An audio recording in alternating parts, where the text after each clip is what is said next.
त्वमेव गङ्गो दशा त्वमेव त्वमेव विद्याद्रविणं त्वमेव त्वमेव सर्वं हरे कृष्ण कृष्ण कृष्ण हरे हरे हरे राम राम राम हरे हरे हरे कृष्ण कृष्ण कृष्ण हरे हरे हरे राम राम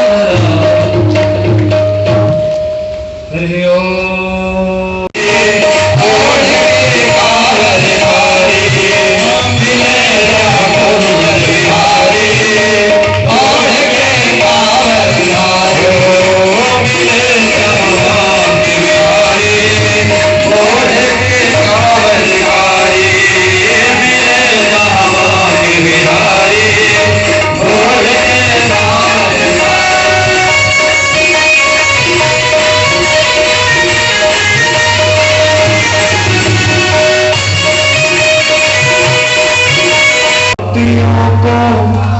पाप से है तारती सीधा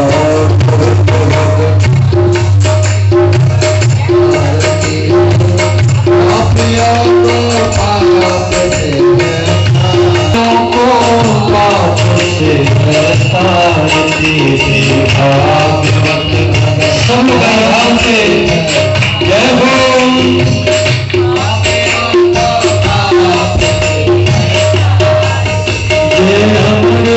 राम राम हरे हरे हरे राम हरे हरे हरे राम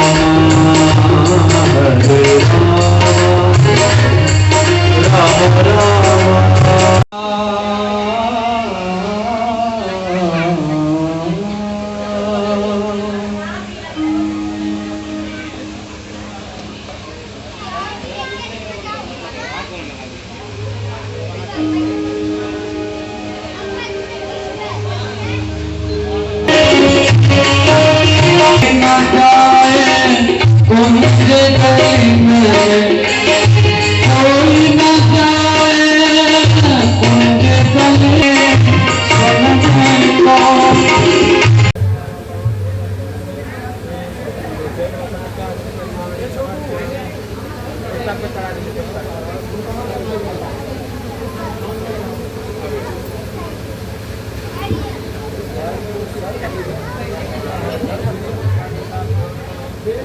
चालू नहीं है।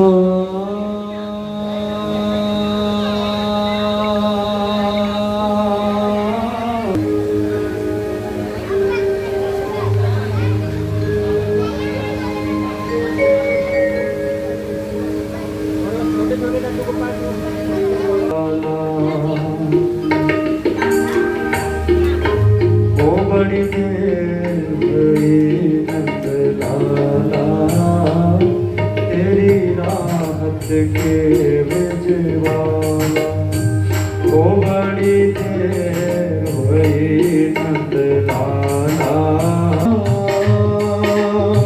इधर देखिए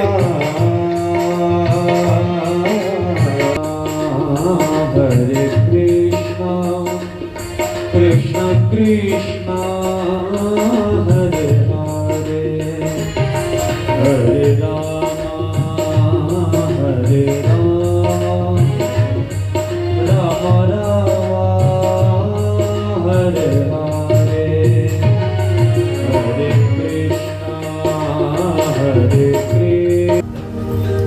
हरि ओम चंद्रमा मनसो जात चक्षुः सूर्यो जायता श्रोत्राद्वायुष्माश्मुखारजायता। श्री भागवत भगवान की है आरती, पापियों को पाप से है तारती। श्री भागवत भगवान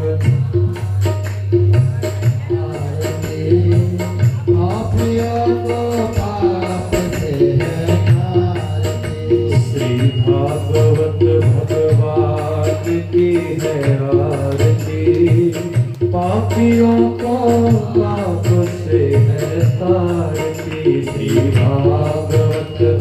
सब लोग भाई भाव से जय हो।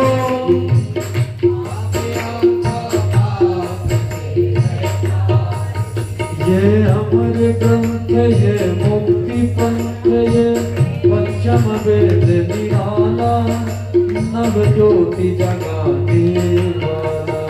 ये अमर ग्रंथ ये मुक्ति पंथ ये निराला नव ज्योति जगाने वाला। ये अमर ग्रंथ ये मुक्ति पंथ ये पंचम वेद निराला नव ज्योति जगाने वाला। ये अमर ग्रंथ ये मुक्ति पंथ पंचम वेद निराला पुनीत पापों को मिटाने वाला। ये सुख करणी ये दुख हरणी मधुसूदन की आरती पापियों को पाप से है तारती। भागवत भगवान की है आरती पापियों को पाप से है तारती। ये मधुर बोल मग पंथ खोल सन्मार्ग बताने वाला बिगड़ी को बनाने वाला। ये मधुर बोल जग पंथ खोल सर मार्ग बताने वाला बिगड़ी को बनाने वाला। हरे कृष्णा कृष्णा कृष्णा हरे हरे हरे राम राम हरे राम कृष्णा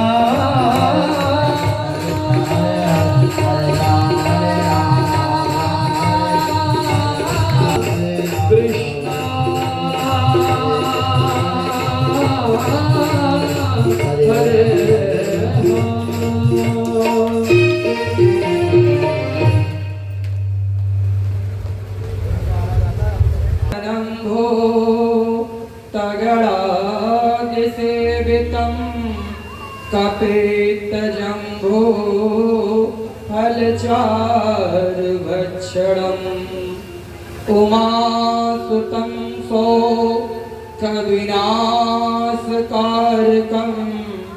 नमामि विघ्नेश्वरपादपङ्कजं। व्यासं व्यासकरमं वन्दे मुनिनारायणं स्वयम्। इत्यत्र प्राप्त कृपालोका लोकामुक्ता कलेग्रातो।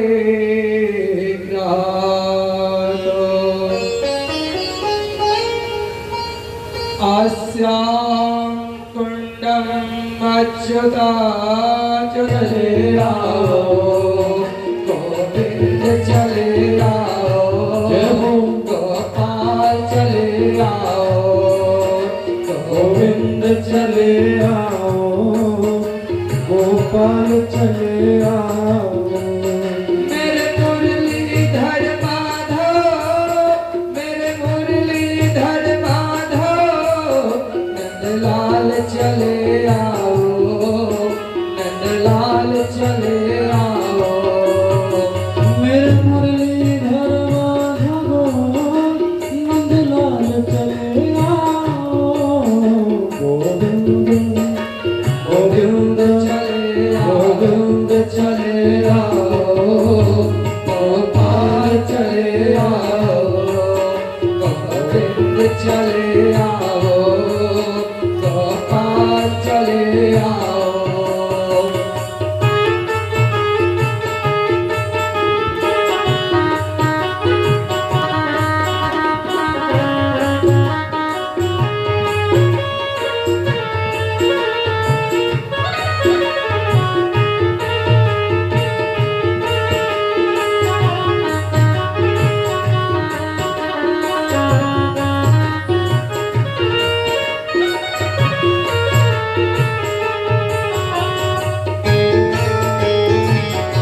चले आओ, गोपाल चले आओ, गोविंद चले आओ, गोपाल चले आओ, गोविंद चले आओ, गोपाल चले आओ, गोविंद चले आओ, गोपाल चले आओ, गोविंद चले आओ, गोपाल चले आओ, यशोदा के नंद दुलार चले आओ, यशोदा के नंद दुलार चले आओ, गोविंद चले आओ, गोपाल चले आओ, गोविंद चले आओ, गोपाल चले आओ, गोविंद चले आओ, गोपाल चले आओ, जय राधे राधे गोविंद गोविंद राधे राधे राधे गोविंद, राधे राधे गोविंद गोविंद राधे राधे राधे गोविंद, राधे राधे गोपाल राधे गोविंद, राधे राधे गोपाल राधे गोविंद, राधे राधे गोपाल राधे गोविंद, राधे राधे गोपाल राधे, राधे राधे गोविंद गोविंद राधे राधे राधे गोविंद, जय राधे राधे राधे राधे राधे राधे राधे श्याम राधे राधे श्याम राधे राधे श्याम राधे राधे श्याम राधे राधे राधे राधे राधे राधे बोले राधे राधे राधे राधे राधे वृंदावन में, वृंदावन में मोर कुटी में, राधे मोर कुटी में, राधे पानी घाट में, राधे पानी घाट में, राधे पानी घाट में, राधे श्री गोवर्धन, श्री गोवर्धन, राधे राधे राधे राधे राधे राधे राधे राधे राधे राधे राधे राधे राधे राधे राधे राधे राधे राधे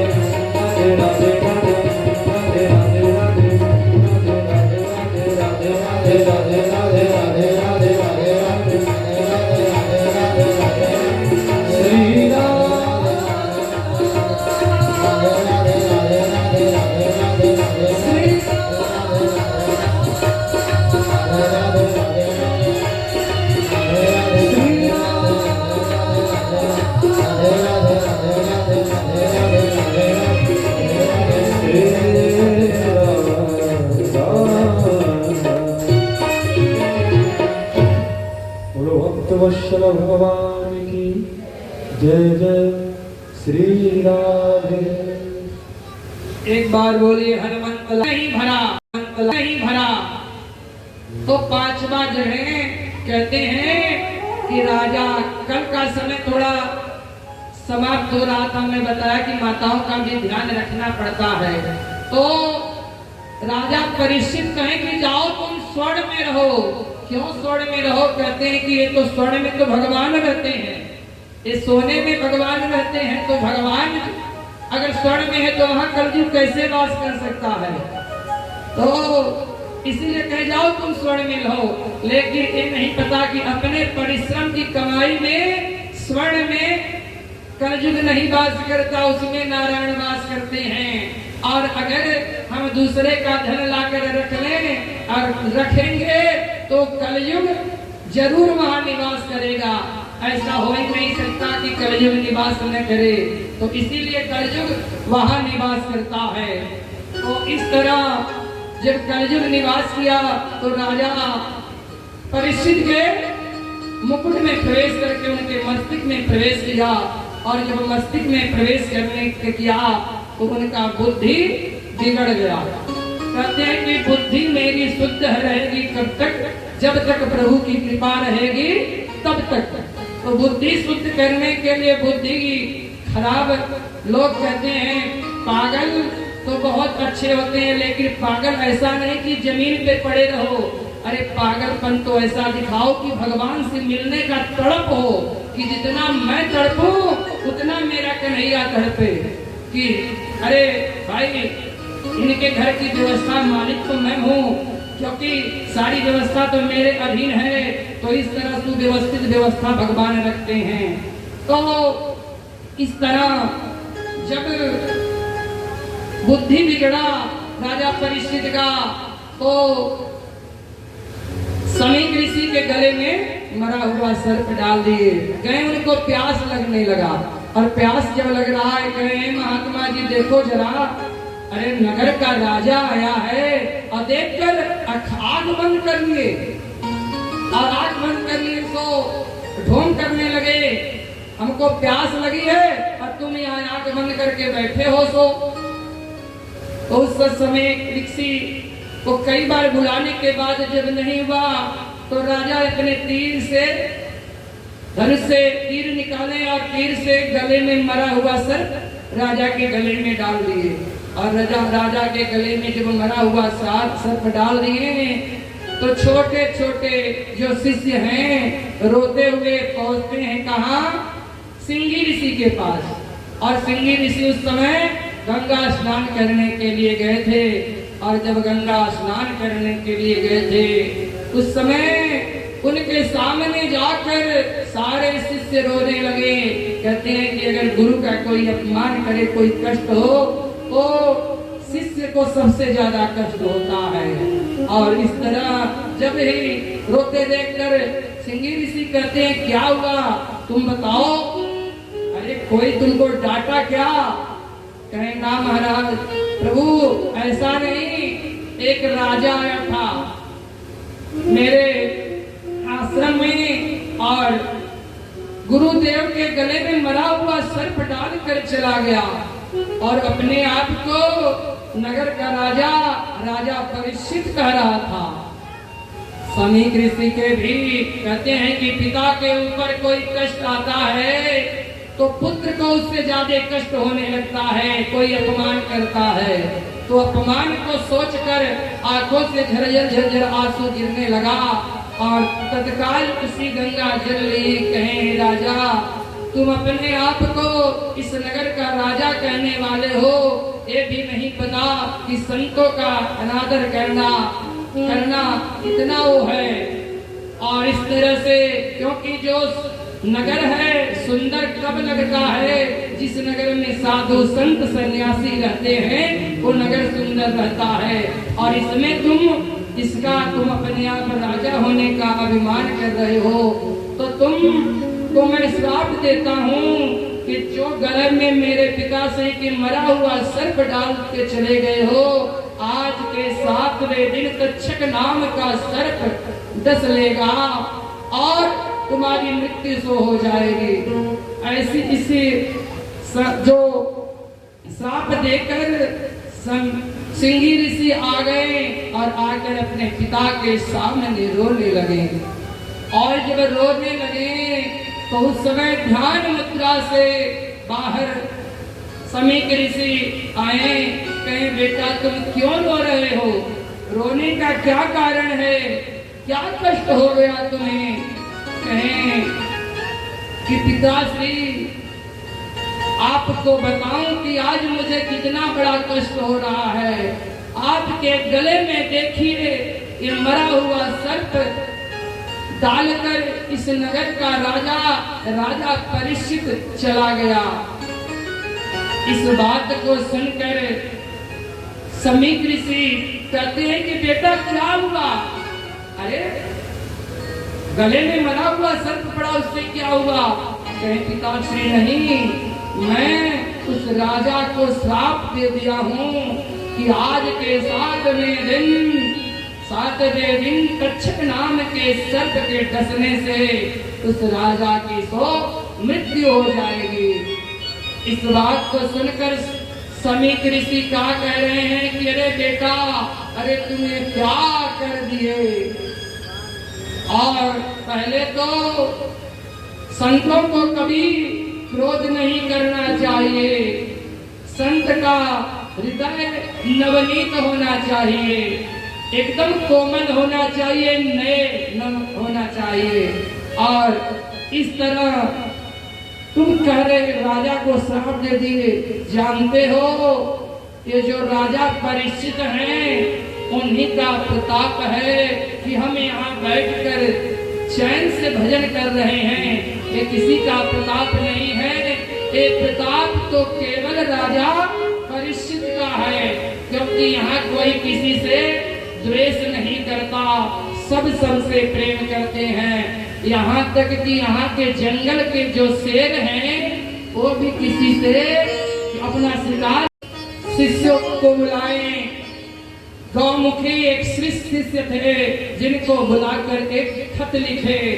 खत में लिखते हैं कि ये राजन, आपको मैं जो खत लिख रहा हूँ, मेरे पुत्र सिंगी ऋषि द्वारा आपको श्राप लगा है कि आज के 7वें दिन आपकी शो मृत्यु हो जाएगी। और राजा जब अपने महल में गए तो उस समय महल में जाने के बाद जब अपने मुकुट को उतारते हैं तो मानो कि जैसे लगा कि धरती फट जाए और मैं यहीं समा जाऊं। ऐसा विचार करने लगे कि मुझसे कितना बड़ा पाप हो गया। और क्योंकि जीवन में कभी राजा परीक्षित अपने से पाप नहीं किए, न पाप होते हुए देखें, कहें कि क्या हो गया, धरती माता फट जाए, धरती में मैं समा जाऊं, अपने पाप का प्रायश्चित क्या करूं। तभी उनके महल में समीक ऋषि का भेजा हुआ शिष्य पहुंचता है और कहते है कि महाराज, आज मैं गुरुदेव के आदेश से मैं आपके पास आया हूँ। गुरुदेव मेरे आपके लिए खत भेजे हैं जिसमें खोल कर पढ़ते हैं राजा परीक्षित को देखते हैं इसमें तो 7 दिन में मरने का श्राप है। कहीं श्राप नहीं है, ये तो मुझे आशीर्वाद मिला, क्योंकि जो मैं कर्म किया उसका फल यही था, यही सुनिश्चित निश्चित था। ये नहीं होता तो मैं इस बोझ को सह नहीं पाता। तो इस तरह से राजा परीक्षित तत्काल ही उस समय अपने पुत्र जन्मेजय को बुलाए, कहे बेटा अब तुम राज गद्दी पे बैठो, राज सिंहासन पे बैठो, राज चलाओ, क्योंकि अब तो मुझे वन के लिए प्रस्थान करना चाहिए, यही मेरा उत्तम समय है। कहते हैं हर व्यक्ति को चाहिए कि एक समय आ जाए, सत्य में बता रहा हूँ, एक समय आ जाए तो गृहस्थ को त्याग कर और गृहस्थ में भी रहे तो कम से कम एक ध्यान करना चाहिए कि मैं वन के लिए प्रस्थान किया। अरे आज तक मैं अब सबके लिए अपना जीवन किया, अब कुछ अपने लिए भी तो कर लूं। तो इस तरह से वन में वृंदावन तो जरूर ही जाना चाहिए। वृंदावन एक ऐसा वन है कि अगर जो एक बार उस रज में रज का माटी जिसके जीवन में मिल गया, वो कहते हैं कि ब्रज का रज बड़े भाग्य से मिलता है और उसी को मिलता है जिनके ऊपर बाके बिहारी का कृपा होता है और राधा रानी का कृपा होता है। और इस तरह से तत्काल जन्मेजय को राजगद्दी पे बिठाकर और अपने पत्नी के पास जाकर कहते हैं कि देवी आज मैं एक सत्य बताने जा रहा हूँ, इस धरा पर कोई नहीं बता सकता, उसको मैं आज कहने जा रहा हूँ। और अपने पत्नी से कहते हैं कि आज के 7वें दिन मेरा मृत्यु हो जाएगा। सो क्यों कोई व्यक्ति ऐसा नहीं कहेगा कि आज के 7वें दिन मेरा मृत्यु होगा, आज मर जाएगा, कल इसकी कोई गारंटी नहीं। लेकिन मैं कह सकता हूँ देवी कि आज के 7वें दिन मेरा मृत्यु होगा। क्यों? कि इन संतों का आशीर्वाद मुझे मिला है, तो 7 दिन के पहले मेरा मृत्यु तो नहीं हो सकता। तो किसी तरह से कि अपनी पत्नी से कहकर सीधे वन के लिए प्रस्थान किए। और जब वन के लिए प्रस्थान किए तो नगर के इतने बड़े राजा, लेकिन अपने तन पे वस्त्र भी जो धारण किए उसको उतार कर एक वस्त्र लपेट कर बस चले गए। लंगोटी जैसे वस्त्र को धारण करके राज का नगर में रहकर जो वेशभूषा सब छोड़कर चले गए। आज का समय आता है, बताऊं, अगर किसी को कह दिया जाए कि जा रहे हैं तीर्थ में, तो 2 दिन पहले से कपड़ा प्रेस होने लगेगा और अटैची और बैग तैयार हो जाएगा। 10 दिन 5 दिन रहना है तो उतने दिन का भोजन तैयार हो जाए कि आज ये पहनूंगा, कल वो पहनूंगा। अरे भाई, पिकनिक मनाने नहीं जा रहे हैं, भगवान का दर्शन करने जा रहे हैं। और दर्शन करने जाइए तो केवल दर्शन करिए, घूमने की दृष्टि से मत जाइए, क्योंकि फल उसका आधा हो जाता है। दर्शन तो दर्शन। तो इस तरह से प्रभु का दर्शन करने के लिए, और आज जब ही राजा परीक्षित जाते हैं तो ये नगर में हाहाकार मच गया।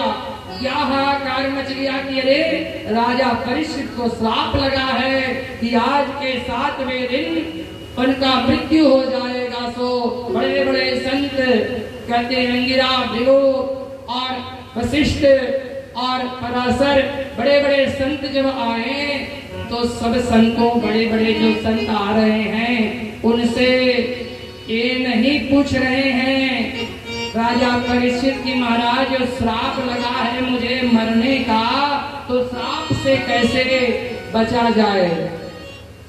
बस एक ही प्रश्न कर रहे हैं कि बताइए जो 7 दिन में मरने का मुझे श्राप लगा है उसके मुक्ति के लिए क्या उपाय है। तो बड़े जो संत निर्णय क्या सोच रहे हैं कि अगर राजा के लिए महामृत्युंजय मंत्र का जाप भी कराया जाए तो इसका समय 41 दिन का समय लगेगा, और यहाँ तो बचा है 7 दिन। कहते हैं महामृत्युंजय मंत्र मृत्यु संजीवनी मंत्र है कि मृत्यु भी आए तो टल जाए, अगर 41 दिन तक कराया जाए तो इसका समय 41 दिन का समय लगेगा, और यहाँ तो बचा है 7 दिन।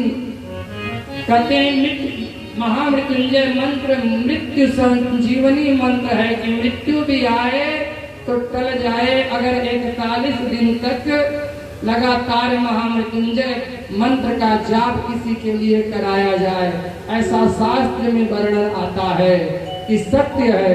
किसी के कुंडली में मार्केश योग बनता है तो महामृत्युंजय से ही कटित होता है। और उसके बाद विचार करने लगे कि अगर 9 चंडी का पास 9 दुर्गा का पाठ कराया जाए तो 9 दिन का समय लगेगा। 9 दिन के पहले 9 चंडी सतचंडी करने का विधान है ही नहीं। इस शास्त्र में वर्णन आता है कि किसी को ऐसी समस्याएं उत्पन्न हो जाए, ऐसा नहीं कि जब मन करे जो कार्य कर दे।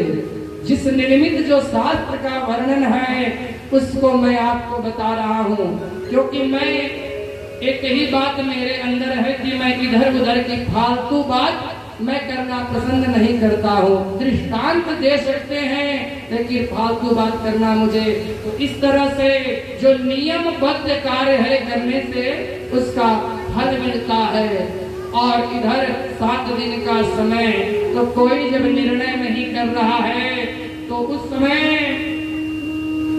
परम कन्हैया के परम लाडले शिष्य सुखदेव जी महाराज बैठे हुए हैं योग आसन पे।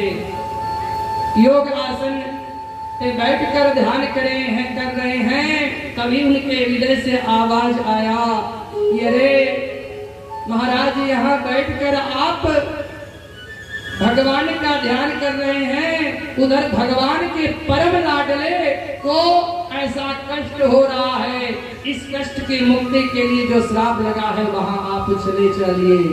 तो उस समय सुखदेव जी महाराज जब आ रहे हैं और कहते हैं कि सुखदेव जी महाराज जब आते हैं तो सुखदेव जी महाराज के तन पर वस्त्र भी नहीं है। और आज इस मंच पे जो कथा हो रहा है, व्यास मंच जो बना है सुखदेव जी महाराज का ही है। बड़े कृपा से कहते हैं कि जिनके ऊपर बहुत बड़ा कन्हैया का कृपा होता है वही इस मंच पे बनने का बैठने का अधिकारी होता है। एक मंत्र क्या इस मंच पे बैठकर एक शब्द कोई नहीं बोल सकता। जिनके ऊपर कन्हैया का कृपा होता है वही बैठता है, क्योंकि ये परम ब्रह्म क्या स्थान है और परम ब्रह्म वही प्राप्त करता है जिसके जीवन में त्याग प्राप्त होता है। तो उस समय सुखदेव जी महाराज आते हैं और धारण क्या किए हैं, एक लंगोटी धारण किए हैं जो केले के पत्ते का, केले के पत्ते को लपेट कर सुखदेव जी महाराज चलते हैं। अरे जीवन में उनके ऐसा त्याग है, क्योंकि जिनके ऊपर प्रभु की और राधा रानी का कृपा होता है वो सर्वस्व दुनिया को मिट्टी ही समझता है, पत्र ही समझता है, पत्ता समझता है। इस तरह से और पत्ता को सबसे बड़ा आभूषण समझता है। उस आभूषण को धारण करके जब ही आते हैं तो उस समय उनके सामने आगे पीछे घूमने वाले कहते हैं कि उनके हाथ में तो कमंडल भी नहीं है, ऐसे संत कहाँ मिलेंगे। हर व्यक्ति अपने खाने पीने का व्यवस्था लेकर चलता है, इनके हाथों में कमंडलों भी नहीं है। और जब ही राजा परीक्षित के सभा में आते हैं तो राजा परीक्षित उनके बाबा पराशर जी कहते हैं कि जरा सा अगर तारीफ कर देंगे तो सुखदेव छोड़कर चले जाएंगे। तो जब ही उस सभा में आए सुखदेव जी महाराज, एक बार बोले सुखदेव जी महाराज की। और सुखदेव जी महाराज को सुंदर एक आसन दिए, राजा परीक्षित बिठाए और बिठाकर कहते हैं कि तुरंत प्रश्न किए कि प्रभु ये बतलाइए कि ये समाज में लोगों को जो कष्ट है उससे लोगों का कल्याण कैसे होगा। कल्याण राजा परीक्षित कह देते सुखदेव जी महाराज से कि मेरे मृत्यु को टाल दीजिए। तो ऐसे संत को मिलने के बाद सुखदेव जी महाराज उनके मृत्यु को भी टाल सकते थे। एक बार बोलिए वृंदावन बिहारी लाल की जय हो। और इस तरह से राजा परीक्षित हर्ष सीमा सुखदेव जी महाराज से प्रश्न किए और ऐसे तपस्वी महापुरुष का नाम स्मरण करके और जल्दी मरने वाले व्यक्ति को क्या करना चाहिए। और उस समय कहते हैं कि संचित प्रश्न करने के बाद कहते हैं कि महाराज ये प्रश्न आप अपने लिए नहीं किए, आप पूरे समाज के कल्याण के लिए किए। आज मेरा हृदय गदगद हो गया, आप जैसे शिष्य को मैं ही ढूंढ ही रहा था। तो कहते हैं कि पूरे समाज के कल्याण के लिए आप ऐसा प्रश्न किए कि जिससे समाज का उत्थान हो। ऐसे कहते हैं कि महाराज राजन आपको मैं बताऊं कि सतयुग, त्रेता, द्वापर कलयुग। सतयुग में एक व्यक्ति का उम्र जो होता था 1,00,000 वर्ष होता था। 1,00,000 वर्ष से कम कोई जीता नहीं था। सतयुग के बाद त्रेता युग आया, एक शून्य हट गया, बचा कितना 10,000। शून्य हटेगा तो 10,000 हो जाएगा। 1,00,000 से 10,000 से पहले कोई नहीं मरता। और जब ही त्रेता के बाद द्वापर आया, एक शून्य और हट गया। समय कितना बच गया? 1000 वर्ष। और 1000 वर्ष और उसके बाद जब कलयुग आया तो कलयुग में लोगों को अपने 100 वर्ष में दिन और रात को मिलाकर 100 वर्ष की गणना किया गया है। आज समय में 50 वर्ष तो लोग अपने समय में सोकर बिता देते हैं और 50 वर्ष आधा सोने में और आधा पत्नी के साथ 25 वर्ष, और उसमें बचता है 25 वर्ष। 12.5 वर्ष तो वो समाज में अपने सुव्यवस्थित पढ़ने लिखने की व्यवस्था करते करते 12.5 वर्ष निकल जाता है। मनुष्य के लिए कितना समय बचा? मात्र 12.5 वर्ष। अरे 12.5 वर्ष में अपने मुक्ति के बारे में कम से कम मनुष्य को सोच लेना चाहिए। और कहते हैं कि सबसे पहले मृत्यु का जब समय आए तो क्या करना चाहिए? तस्मात् तं भारतः सर्वात्मः भगवान ईश्वरं हरि श्रोतव्यं कृतव्यं समर्तव्येतो ताभ्यं। जल्दी मरने वाले व्यक्ति को सबसे पहले ध्यान करना चाहिए, श्वास श्वास पर कृष्ण भजे, श्वास श्वास पर कृष्ण भजे, वृथा श्वास की न हो, ना जाने किस श्वास की आवन हो न हो। ऐसा नहीं है कि अभी मैं आपके सामने बैठकर कथा कर रहा हूँ, अभी एक सांस निकला वापस आएगा कि नहीं, इसकी कोई भी गारंटी नहीं। इसीलिए प्रयास करना चाहिए कि प्रत्येक व्यक्ति को प्रातः काल जल्दी उठने का नियम डालना चाहिए और जल्दी उठो और गोविंद को का ध्यान करते रहो और प्रत्येक परिस्थिति चलते फिरते, ऐसा नहीं हम लोग इस माला को पकड़ते हैं, गले में माला रहता है, माला कभी नहीं उतरता। भगवान नहीं कहते खाते पीते उठते बैठते किसी परिस्थिति में तुम मन शुद्ध करके भगवान के नाम का माला फिरते रहो, ऐसा प्रयास करो। कर्म से कर्म कर विधि नाना, मन राखो जहाँ कृपा निधाना। और मन में गोविंद को के मन अपना गोविंद के चरणों में लगा दोगे तो मन आपका अच्छा ही रहेगा। और इस तरह से करना चाहिए, परिचित मन के गोविंद में ध्यान करना चाहिए। दूसरा, अपने आसन ज्यादा समय एक आसन पे बैठने का आदत डालो।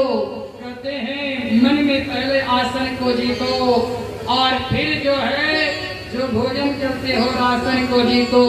कहते हैं श्वास श्वास पर कृष्ण। और ब्रह्म मुहूर्त में उठने का प्रयास करो।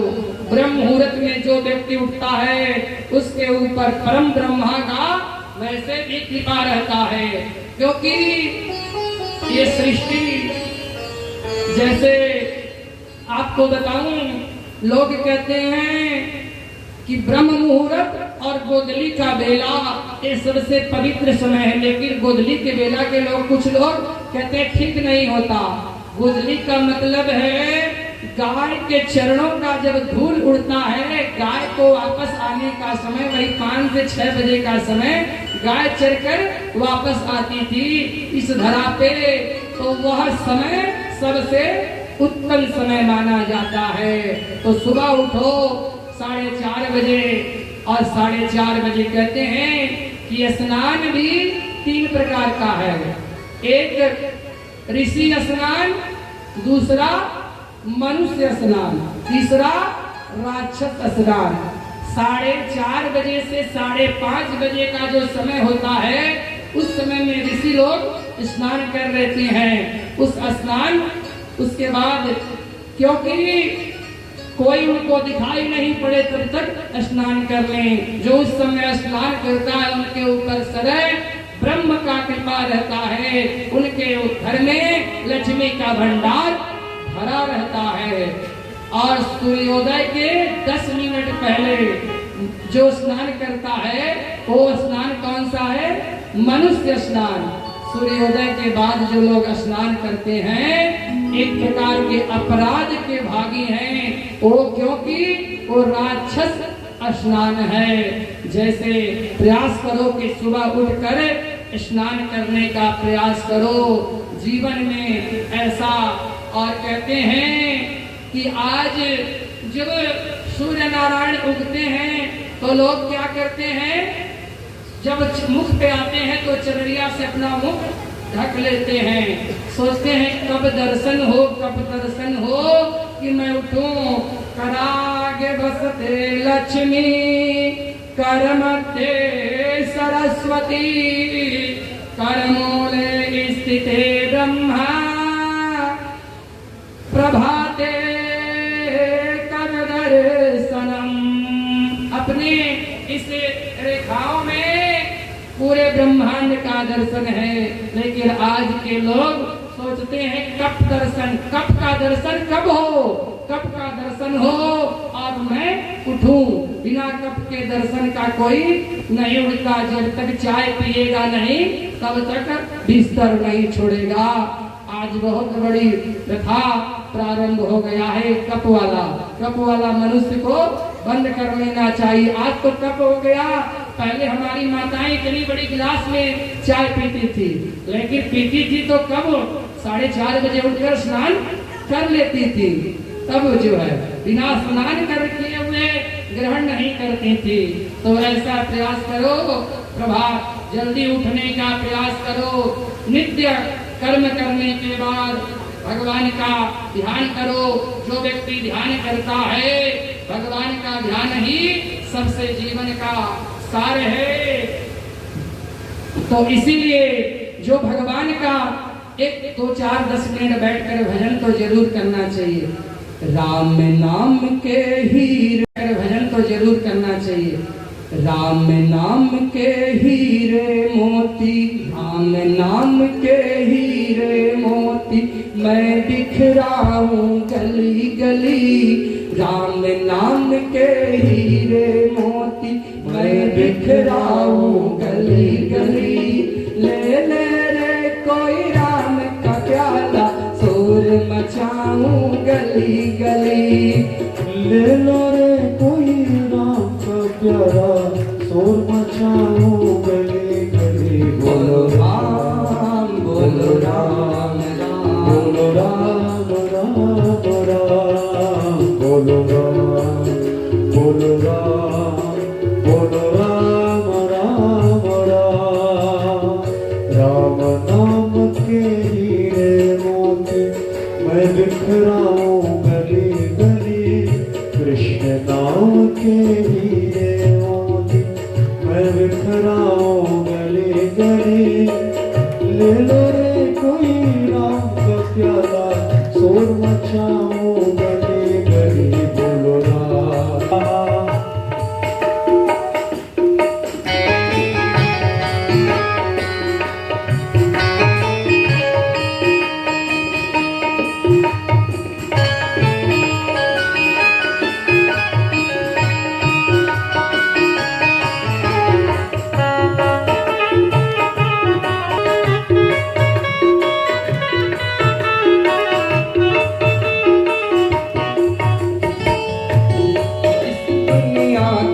कब तक पगले अपना कहता जाएगा। इस दुनिया को कब तक पगले अपना कहता जाएगा। ईश्वर को तो भूल गया तो अंत समय पछताएगा। ईश्वर को तो भूल गया है, अंत समय पछताएगा। राम राम राम राम राम। शुक्र काया मिट्टी होगी।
सुन लो एक दिन ऐसा आएगा, ये दीवानों सुन लो एक दिन ऐसा आएगा, धन दौलत और माल खजाना यही पड़ा रह जाएगा, धन दौलत और माल खजाना यही पड़ा रह जाएगा, सुंदर काया माँ तेरी हो,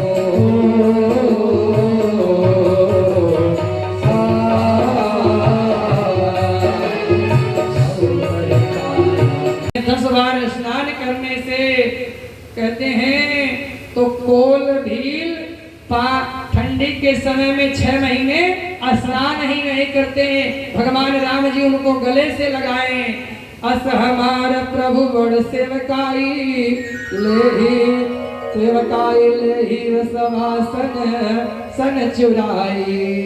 भगवान हमारे उनको गले से लगाए और कहते हैं भगवान तो उसी को मिलते होंगे उम्र को देखकर।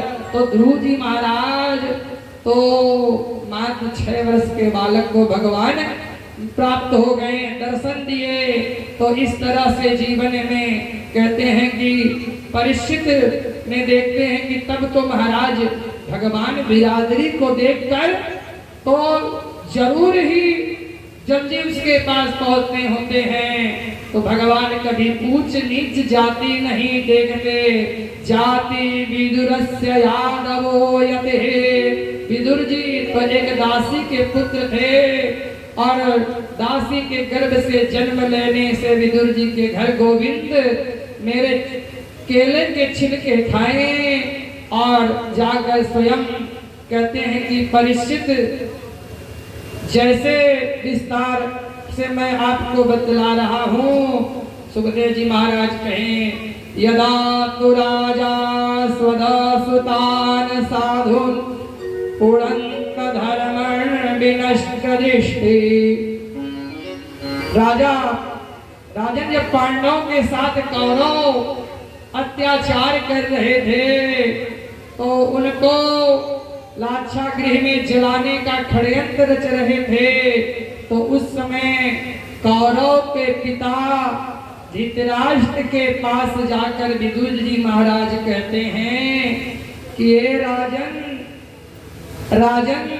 आपको मैं एक बात बतलाऊं और एक चीज कि जो कौरव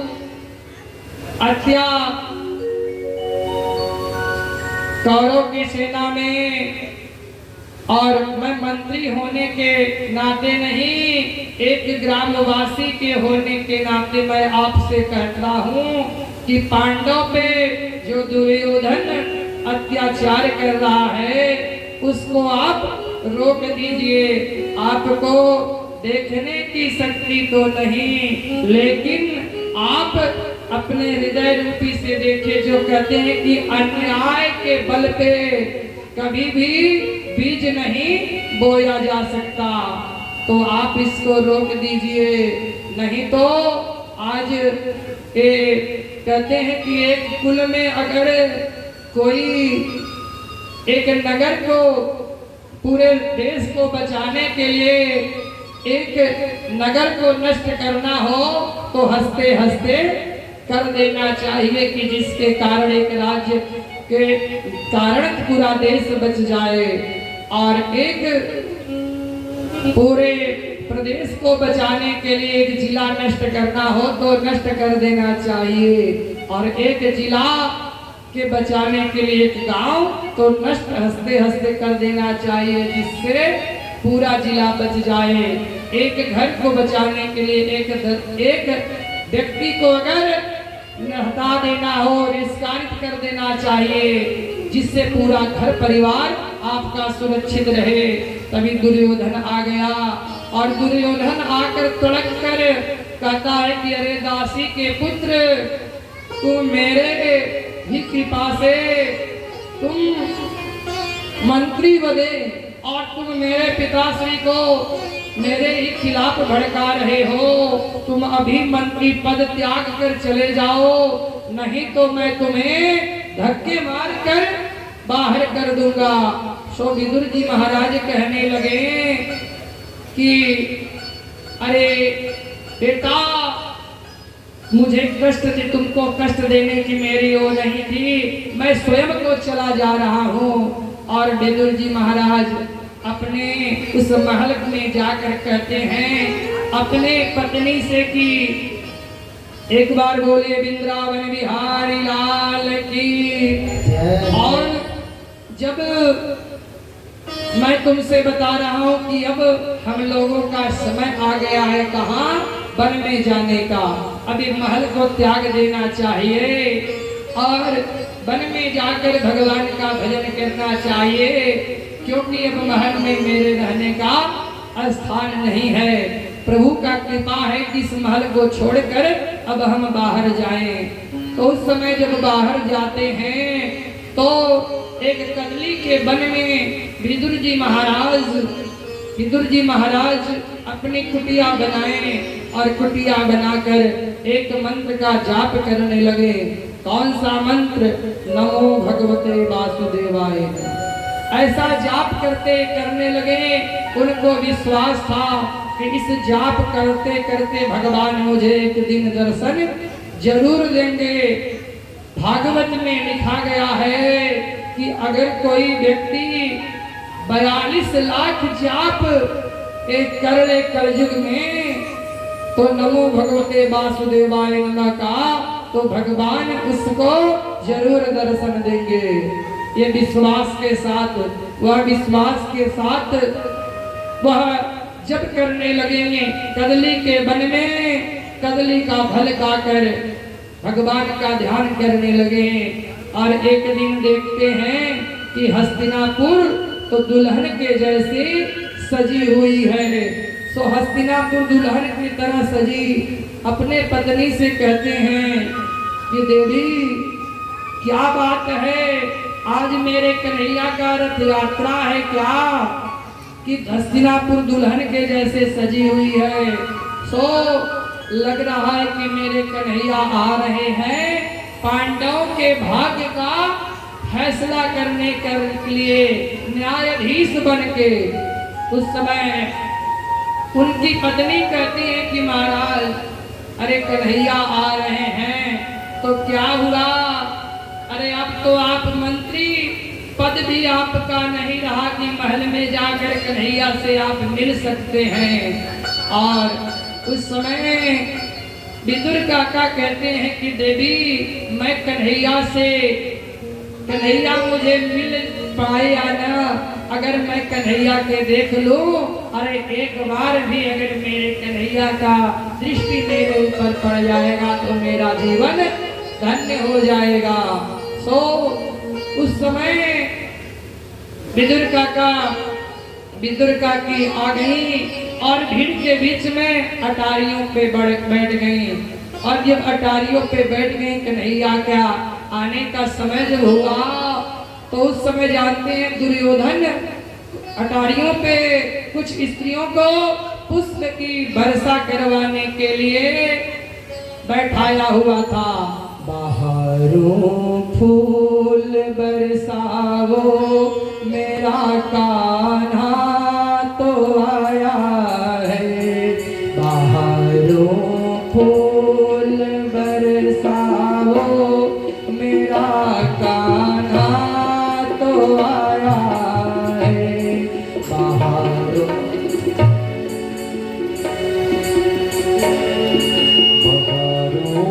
फूल बरसाओ मेरे भगवान आए,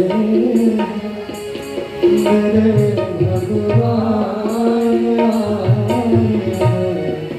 बाहरों फूल बरसाओ मेरे घनश्याम आए, मेरे घनश्याम आए हैं। बाहरों फूल बरसाओ मेरे घनश्याम आए हैं, मेरे घनश्याम आए हैं। लगती है मेरा संसार आया है, मेरा संसार आया है। जिन्हीं बातों को लगती है मेरा संसार आया है। हवाओं रात में आओ, हवाओं रात में आओ, बरसाओ मेरा कान्हा तो आया है, मेरा कान्हा तो आया है, मेरा कान्हा तो आया है, मेरा कान्हा तो आया है।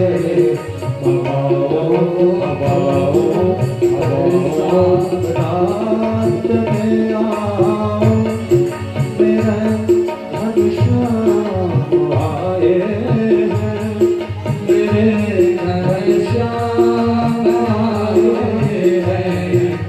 आओ रात में आओ, मेरे घनश्याम आए हैं, मेरे घनश्याम आए हैं, मेरे घनश्याम आए हैं, मेरे घनश्याम आए।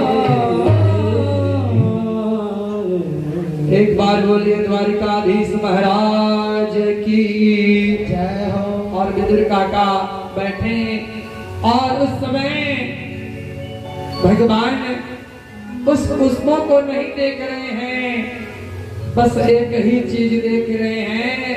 अरे इस भीड़ में मेरे विदुर काका कहाँ बैठे हुए हैं, मेरे विदुर काका कहाँ बैठे हुए हैं। और विदुर काका के ऊपर जब ही वो भगवान कन्हैया का दृष्टि गया, मानो हृदय नाचने लगा कि अरे कन्हैया मुझे देख रहा है, कन्हैया मुझे देख रहा है। और ऐसा नाचने लगे। उस समय दुर्योधन सबसे ऊंचा सिंहासन बनाकर रखा है और बड़ा सुंदर सिंहासन बनाया है और मणि से मढ़ा हुआ है। और पकड़कर दुर्योधन कहता है कि आओ मित्र बैठो। कन्हैया कहते हैं कि एक बात मैं तुमसे पूछना चाहता हूं। और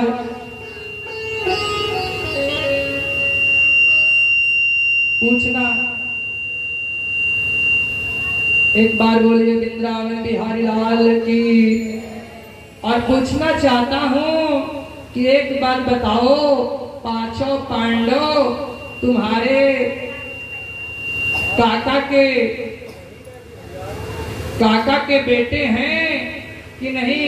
कहे हाँ हाँ, इसमें भी कोई कहने का बात है क्या? वो मेरे काका के बेटे हैं। तो कहे काका के बेटे हुए तो तुम्हारे भाई हुए?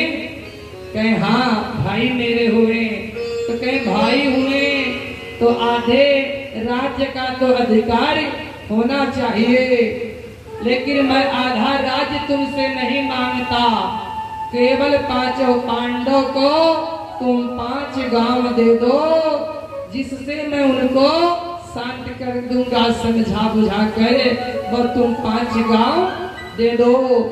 उस समय दुर्योधन तड़क कर खड़ा हो गया और कहते हैं तुरंत ही कि अरे कन्हैया ये क्या कह रहे हो? अरे मैं युद्ध के बिना सुई के नोक के बराबर मैं पांडव को नहीं दूंगा। सो उस समय कन्हैया कहने लगे कि अभी तुम युद्ध का परिभाषा नहीं जानते, इसीलिए युद्ध के बारे में तुम कह रहे हो। अरे युद्ध जब होता है तो लाखों नारियां विधवा हो जाती हैं। दुर्योधन के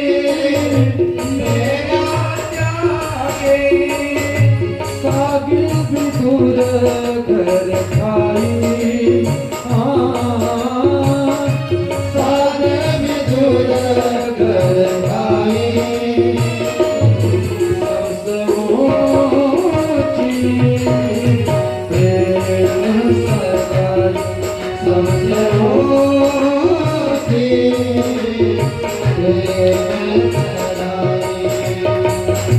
झूठे फल सब रीते खाए, झूठे फल सब रीते खाए। बहुविधि स्वाद बताई, हाँ बहुविधि स्वाद बताई। सबसे ऊंची प्रेम सगाई, सबसे ऊंची भक्त वत्सल भगवान की।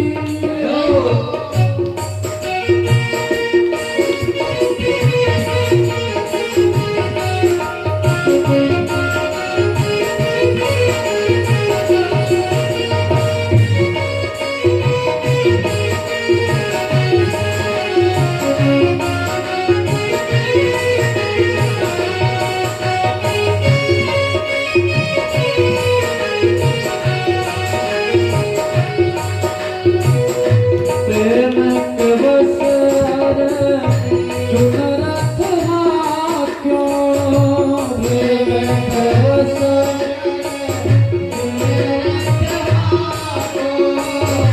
प्रेम के बसर चुन रखना क्यों।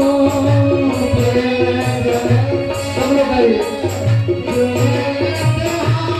और भूल गए ठकुराई, हाँ भूल गए ठकुराई।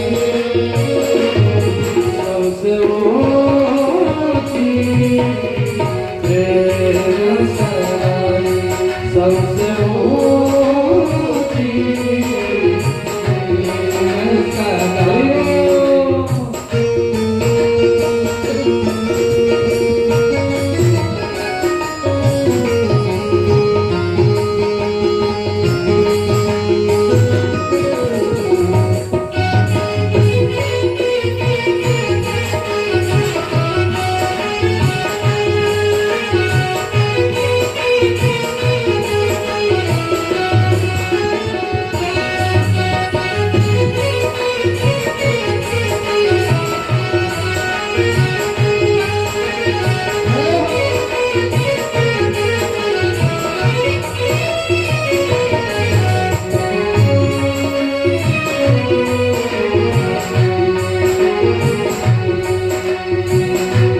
ऐसी प्रीति बाढ़ी वृंदावन, ऐसी प्रीति बाढ़ी वृंदावन।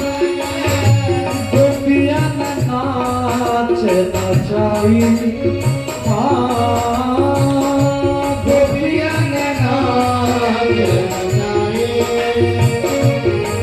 सबसे ऊंची प्रेम सगाई, सबसे ऊंची प्रेम सगाई। सूर्य का इस लायक नाही, सूर्य का इस लायक नाही। कहीं लग कराहू बड़ाई,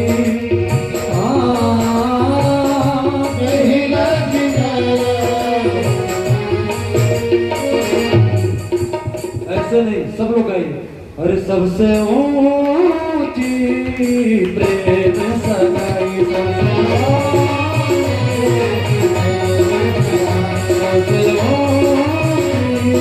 प्रेम सगाई। गाइए।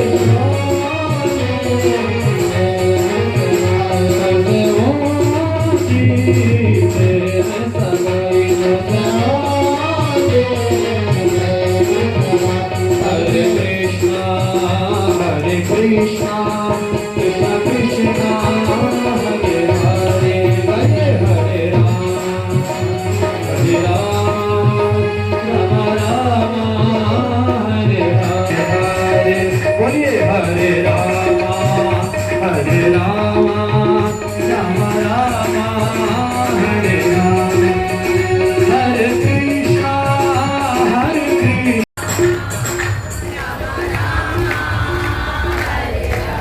ये बात हमको ऐसा लगता है। हरे हरे हरे रामा हरे रामा राम रामा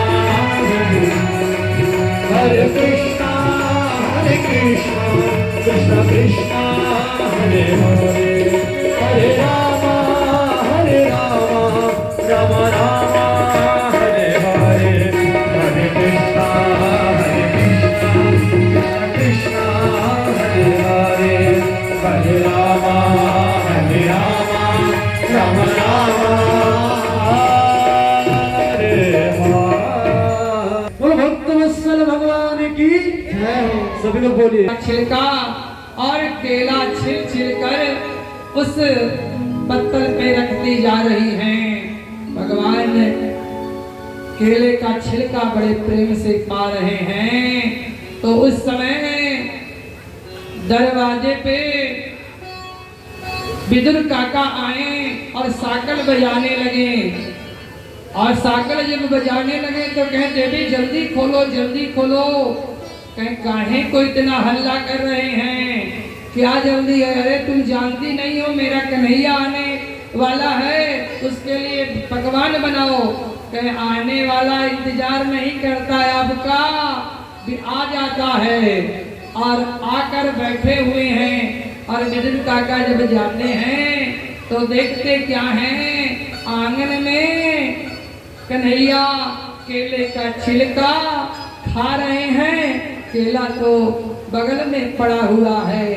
और देखते उनके आंखों से विदुर काका के झर झर झर आंसू गिरने लगा कि अरे आज मेरा इतना बड़ा भागा कि मेरे कुटिया में मेरा कन्हैया आया और वो अभी केले का छिलका खा रहा है। कन्हैया का हाथ पकड़ लेते हैं विदुर काका, कहते हैं कि अरे लाला कन्हैया ये क्या कर रहे हो, तुम केले के छिलका खा रहे हो? कहे काका मैं छिलका खा रहा हूँ। अरे काकी इतने प्रेम से खिला रही थी कि मैं तो सोच रहा था कि मैं छिलका नहीं केला ही खा रहा था। अगर छिलका में इतना स्वाद था तो केले में कितना स्वाद होगा काका, इसलिए मुझे बहुत अच्छा लग रहा था। और उस समय कन्हैया से कहते हैं कि कन्हैया अरे देखो मैं बाजार से तुम्हारे लिए लड्डू लेकर आया हूँ, वो खा लो। कन्हैया कहते हैं काका अब तो पेट भर गया है, अब मैं नहीं खा सकता। बहुत जबरी करते हैं कन्हैया। तो विदुर काका तो लड्डू जब मुख में डालते हैं तो कन्हैया कहते हैं काका एक बात मैं बताऊं आपसे कि जो स्वाद उस छिलके में था वो ये लड्डू में नहीं है। भगवान कहते हैं भाव का भूखा मैं हूँ, भाव का भूखा मैं हूँ। भाव है एक सार है, जो भाव से भजता है मुझे वह भव से बेड़ा पार है। जो भक्ति से भगवान कहते हैं कि मुझे दिखावटी चीज पसंद नहीं है, क्योंकि दिखावटी चीज कहते हैं कि दिखाकर जो करना, दाहिने हाथ से वो कार्य करो और बाएं हाथ को पता ही नहीं चले। जैसे देखती हैं कि मंदिर में लोग बड़े बड़े नाम लिखवा देते हैं कि मैं 5,000 दिया 10,000 दिया, ऐसे ऐसे लिखवा देते हैं। अरे भगवान के सामने वो लिखाने का क्या आवश्यकता? अरे तो ये इनकी पत्नी जो लक्ष्मी है उन्हीं के द्वारा तो सारा सृष्टि चल रहा है। और इनके ये रिझते हैं तो केवल प्रेम से। तो देखिए उद्धव जी महाराज एक बार भगवान से पूछते हैं कन्हैया से कि ये प्रभु मैं आपसे एक प्रश्न करना चाहता हूँ, आप बतलाइए कि आप 24 अवतारों में तो अनेकों जगह भोजन किए होंगे, लेकिन सबसे स्वादिष्ट भोजन आपको कहाँ लगा? तो कन्हैया के आंखों में आंसू आ गया।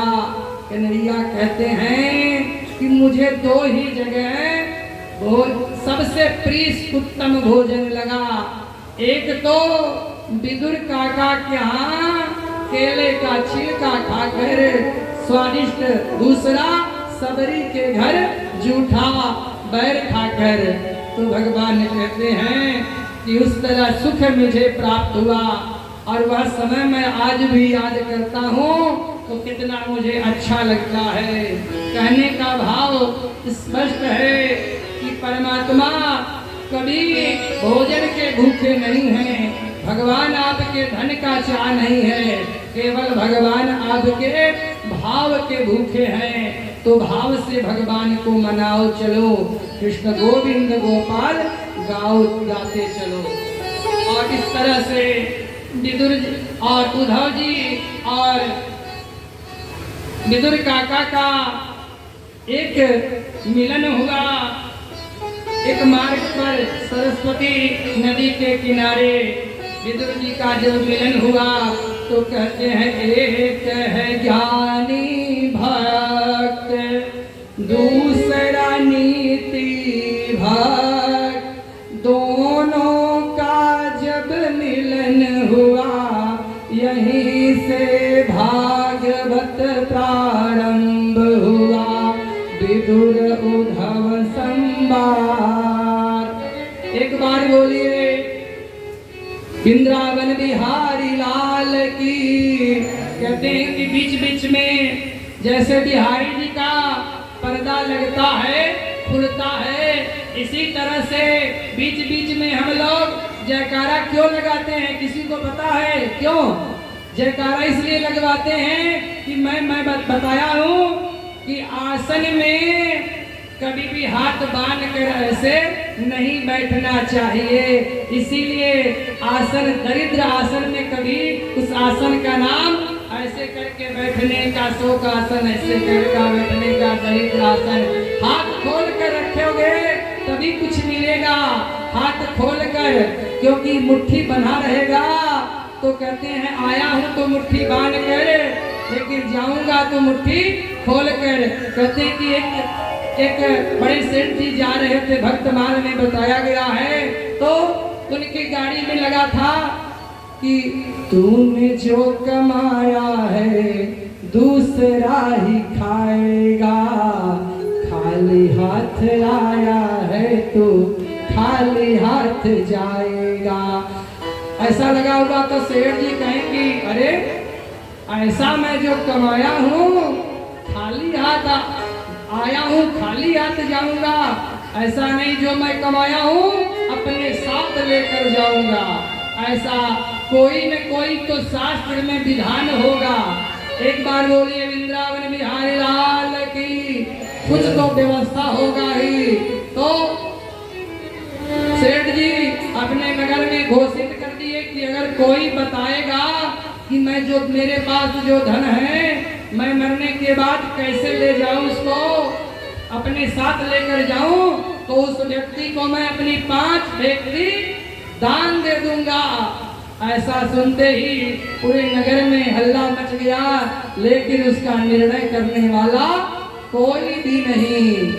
और उसी तरह एक फिर कुछ दिन के महीनों बीतने के बाद कहा कि चलो कोई बात नहीं, कोई मेरे नगर में ज्ञानी हो तो बताए तो मैं उसको अपना आधा संपत्ति दान कर दूंगा। तो एक ब्राह्मण आए विद्वान, कहते हैं कि अब तो नगर के में विद्वता की बात सो आ गया, अब तो मुझे चलना ही चाहिए।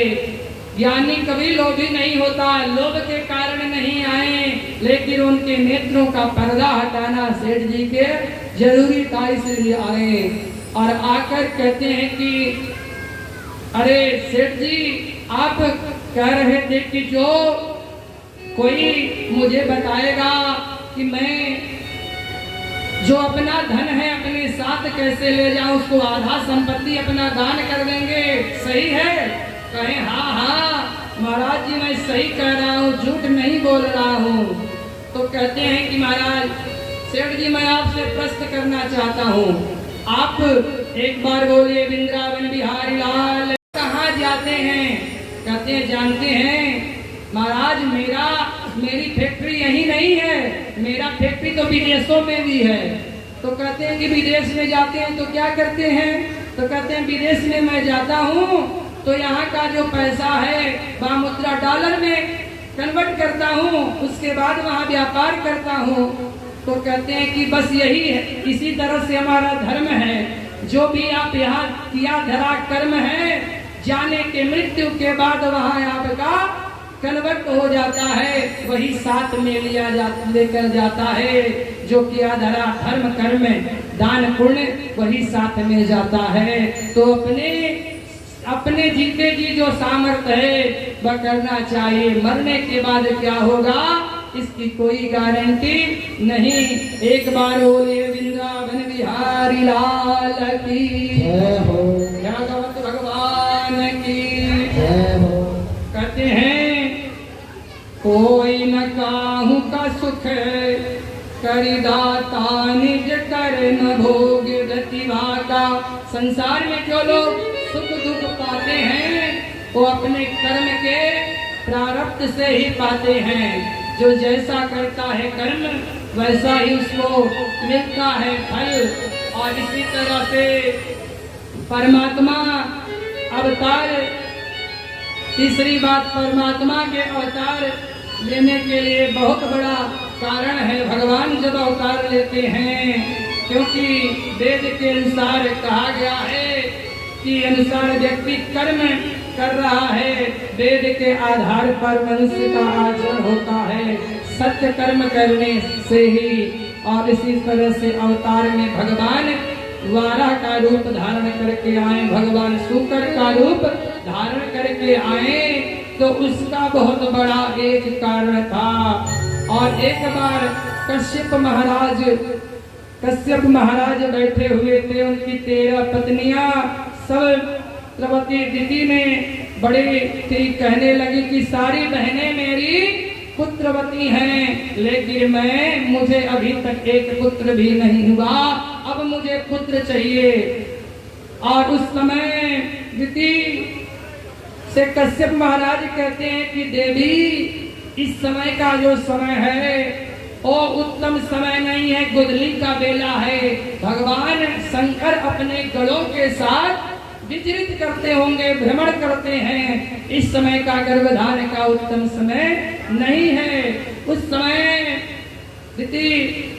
मानो कश्यप महाराज को झुकना पड़ा, और जब झुकना पड़ा तो उस समय कश्यप महाराज कहते हैं कि देवी तुम्हारे तो जो इस समय पुत्र होंगे वो राक्षस होंगे।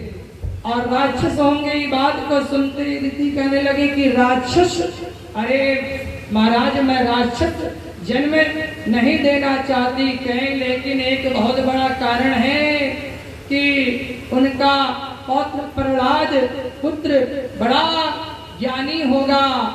और इस तरह से इस बात को सुनते ही कहते हैं कि ऐसे पुत्र को तो मैं जन्म देना चाहती हूँ। भगवान कहें कि बीज का असर हुआ और धीरे धीरे दीदी के गर्भ से में 2 बालक आए, जिसके कारण सृष्टि में इतना प्रकाश बढ़ने लगा कि सूर्य नारायण का प्रकाश कम होने लगा। ब्रह्मा जी के पास जाकर जब निवेदन किए कि महाराज देवता लोग कि अदिति के गर्भ में का तेज तो इतना बढ़ रहा है कि हम लोगों का तेज फीका पड़ जा रहा है। और उस समय तुरंत ही कहते हैं कि ब्रह्मा जी कि एक बार आपसे बताऊं, ये दोनों और कोई नहीं, ये भगवान के पार्षद जय और विजय हैं। ये दोनों एक बार हमारे मानस पुत्र शनक सनंदन संत को मारन गए, जा रहे थे विष्णु लोक, विष्णु भगवान से मिलने। तो उस समय दरवाजे पे जय विजय उनको अंदर जाने नहीं दिए। तो जय विजय जब अंदर नहीं जाने दिए तो हमारे मानस पुत्र, एक बार बोलिए वृंदावन बिहारी लाल की, मानस पुत्र में लगे कि अरे तुम भगवान के पार्षद हो और तुम भगवान के पार्षद होकर लोगों में भेद करते हो। अरे भेद करते हो, मेरे पिताश्री से मिलने से मुझे वर्जित कर रहे हो और तुम भगवान के पार्षद रहने लायक नहीं हो, योग्य नहीं हो। तुम लोग जाओ राक्षस बन जाओ।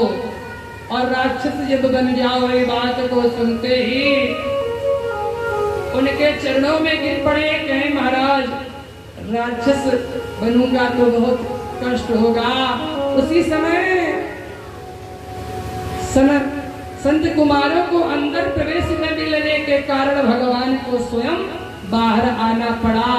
और जब बाहर आना पड़ा तो भगवान के सामने हाथ जोड़कर संत कुमारों ने कहा कि हे प्रभु, आज मुझसे बहुत बड़ी एक गलती हो गया, सो मुझे क्षमा करिए। मैं आपके पार्षदों को श्राप दे दिया। कहा जाता है कि 24 घंटे बैठकर अगर तपस्या किया जाए, 1 मिनट के लिए अगर क्रोध आ गया तो सारा किया धरा व्यर्थ हो जाता है, नष्ट हो जाता है। तो उस समय भगवान विष्णु कहते हैं कि अरे कुमारों, तुम काहे लिए अपने मन में खेद डाल कर रहे हो? अरे सब मेरे ही आज्ञा से तो हुआ। अरे मैं भी जाना चाहता हूँ पृथ्वी पर। ये दोनों जब राक्षस बनकर जाएंगे तो इनका उद्धार करने के लिए मैं स्वयं को जाऊंगा। कहते हैं कि भगवान भी उतना ही चाहते हैं, तो इसीलिए भगवान अपने पार्षद का ही सहारा बनाकर इस धरा पे आए। तो इस समय दिति के गर्भ से जब गर्भ बढ़ने लगा तो मानो गर्भ बढ़ा और जब 2 बालक जन्म लिए, एक बालक का नाम हिरणाक्ष, दूसरे का हिरण्यकश्यपु। और हिरणाक्ष मानो अपने आप का अभिमान और लोभ, हिरण्यकश्यपु। और अभिमान जब किसी का बढ़ता है तो अपने बलों का दुरुपयोग करने लगता है। एक बार जब पृथ्वी समुद्र में डूब गई थी तो देवता लोग आकाश में ऐसे ऐसे भ्रमण करते थे जैसे जहाज चलता था। तो आज नहीं, हेलीकॉप्टर पहले भी चलता था विमान में बैठकर। तो इस समय तत्काल हिरणाक्ष तुरंत ही अपने बल का दुरुपयोग हुआ करने के लिए नारद जी बेचारे नारायण नारायण नारायण बीड़ा बजाते हुए जब जा रहे हैं तो नारद जी को हिरणाक्ष पकड़ लिया और कहा कि केवल बीड़ा बजाने ही आता है, कुछ युद्ध भी करना आता है। कहते हैं कि अरे महाराज, मैं केवल बीड़ा बजाता हूँ, इसके सिवा क्या होता है मुझे कुछ भी पता नहीं। तो उस समय केवल मुझे नारायण नारायण नारायण यही मुझे आता है, इसके सिवा कुछ भी नहीं। उस समय हिरणाक्ष कहता है कि नहीं, मैं युद्ध करना चाहता हूँ। अगर युद्ध नहीं करना चाहते तो आप कोई मुझे योद्धा को बतलाइए। तो कहते हैं कि तुम समुद्र में चले जाओ, एक योद्धा वहां तुमको मिलेंगे। जब समुद्र में गए तो जल के देवता वरुण देव महाराज बैठे हुए, वृद्ध बेचारे बैठकर माला फेर रहे थे और वरुण महाराज को ललकारने लगा। और वरुण महाराज से कहा कि मैं युद्ध करना चाहता हूँ। वरुण महाराज कह रहे, बेटा तुम क्या कह रहे हो? युद्ध तो बराबरी वाले के बराबर किया जाता है। कहना ना, युद्ध आप ही से करूंगा। कहाँ जाते हैं? कहते हैं जानते हैं महाराज, मेरी फैक्ट्री यही नहीं है, मेरा फैक्ट्री तो विदेशों में भी है। तो कहते हैं कि विदेश में जाते हैं तो क्या करते हैं? तो कहते हैं विदेश में मैं जाता हूँ तो यहाँ का जो पैसा है वह मुद्रा डॉलर में कन्वर्ट करता हूँ, उसके बाद वहाँ व्यापार करता हूँ। तो कहते हैं कि बस यही है, इसी तरह से हमारा धर्म है। जो भी आप यहाँ किया धरा कर्म है, जाने के मृत्यु के बाद वहाँ आपका कन्वर्ट हो जाता है, वही साथ में लेकर जाता है। जो किया धरा धर्म कर्म दान पुण्य वही साथ में जाता है। तो अपने जीते जी जो सामर्थ्य है वह करना चाहिए। मरने के बाद क्या होगा इसकी कोई गारंटी नहीं। एक बार बोलिए वृंदावन बिहारी लाल की जय हो, भागवत भगवान की जय हो। कहते हैं कोई न काहू का सुख करिदाता निज कर्म भोग प्रतिभा का। संसार में जो लोग सुख दुख पाते हैं वो अपने कर्म के प्रारब्ध से ही पाते हैं। जो जैसा करता है कर्म वैसा ही उसको मिलता है फल। और इसी तरह से परमात्मा अवतार, तीसरी बात परमात्मा के अवतार लेने के लिए बहुत बड़ा कारण है। भगवान जब अवतार लेते हैं, क्योंकि वेद के अनुसार कहा गया है कि अनुसार व्यक्ति कर्म कर रहा है, वेद के आधार पर मनुष्य का आचरण होता है सत्य कर्म करने से ही। और इसी तरह से अवतार में भगवान वाराह का रूप धारण करके आए, भगवान शूकर का रूप धारण करके आए, तो उसका बहुत बड़ा एक कारण था। और एक बार कश्यप महाराज बैठे हुए थे, उनकी 13 पत्नियां सब द्रौपदी दीदी ने बड़े थी, कहने लगी कि सारी बहनें मेरी पुत्रवती हैं, लेकिन मुझे अभी तक एक पुत्र भी नहीं हुआ, अब मुझे पुत्र चाहिए। और उस समय दीदी से कश्यप महाराज कहते हैं कि देवी इस समय का जो समय है वो उत्तम समय नहीं है, गुदली का बेला है। भगवान शंकर अपने गणों के साथ विचरित करते होंगे, भ्रमण करते हैं, इस समय का गर्भधान का उत्तम समय नहीं है। उस समय दीदी मानो कश्यप महाराज को झुकना पड़ा, और जब झुकना पड़ा तो उस समय कश्यप महाराज कहते हैं कि देवी तुम्हारे तो जो इस समय पुत्र होंगे वो राक्षस होंगे। और राक्षस होंगे, ये बात को सुनते ही दीदी कहने लगी कि राक्षस, अरे महाराज मैं राक्षस जन्म नहीं देना चाहती, कहें लेकिन एक बहुत बड़ा कारण है कि उनका पौत्र प्रहलाद पुत्र बड़ा ज्ञानी होगा। और इस तरह से इस बात को सुनते ही कहते हैं कि ऐसे पुत्र को तो मैं जन्म देना चाहती हूँ। भगवान कहें कि बीज का असर हुआ और धीरे धीरे दीदी के गर्भ से में 2 बालक आए, जिसके कारण सृष्टि में इतना प्रकाश बढ़ने लगा कि सूर्य नारायण का प्रकाश कम होने लगा। ब्रह्मा जी के पास जाकर जब निवेदन किए कि महाराज देवता लोग कि अदिति के गर्भ में का तेज तो इतना बढ़ रहा है कि हम लोगों का तेज फीका पड़ जा रहा है। और उस समय तुरंत ही कहते हैं कि ब्रह्मा जी कि एक बार आपसे बताऊं, ये दोनों और कोई नहीं, ये भगवान के पार्षद जय और विजय हैं। ये दोनों एक बार हमारे मानस पुत्र शनक सनंदन संत को मार गए, जा रहे थे विष्णु लोक, विष्णु भगवान से मिलने। तो उस समय दरवाजे पे जय विजय उनको अंदर जाने नहीं दिए।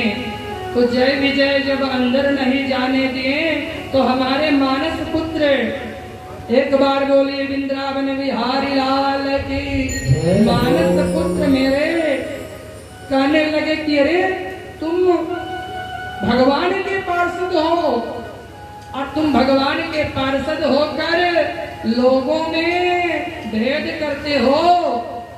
अरे भेद करते हो, मेरे पिताश्री से मिलने से मुझे वर्जित कर रहे हो और तुम भगवान के पार्षद रहने लायक नहीं हो, योग्य नहीं हो।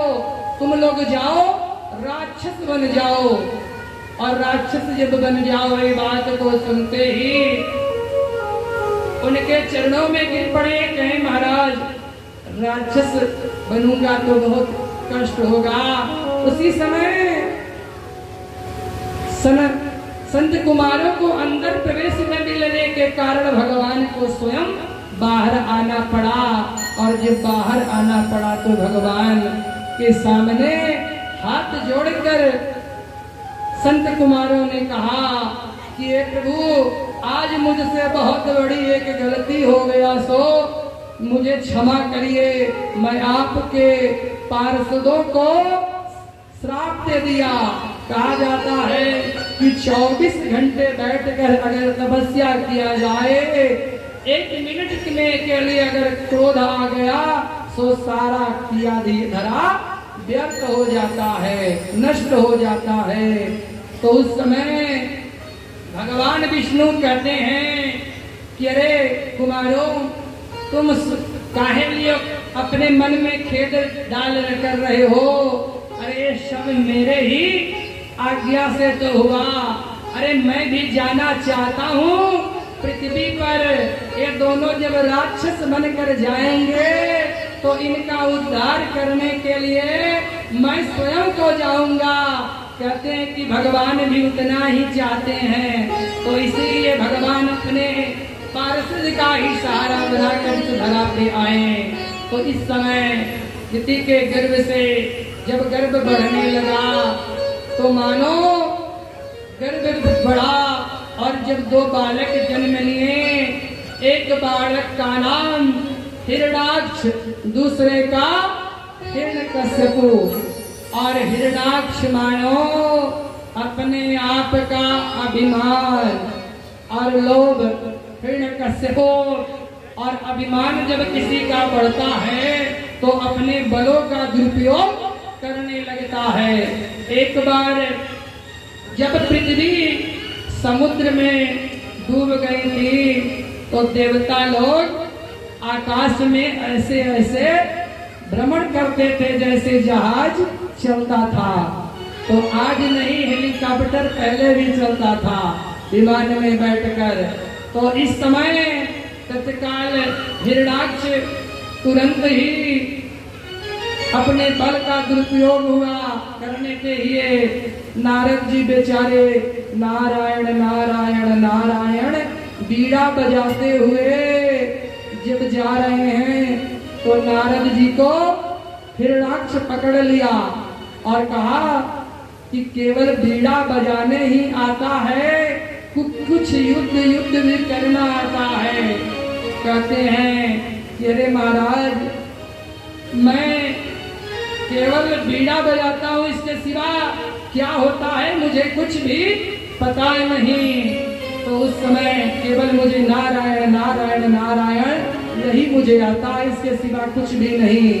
उस समय हिरणाक्ष कहता है कि नहीं, मैं युद्ध करना चाहता हूँ। अगर युद्ध नहीं करना चाहते तो आप कोई मुझे योद्धा को बतलाइए। तो कहते हैं कि तुम समुद्र में चले जाओ, एक योद्धा वहां तुमको मिलेंगे।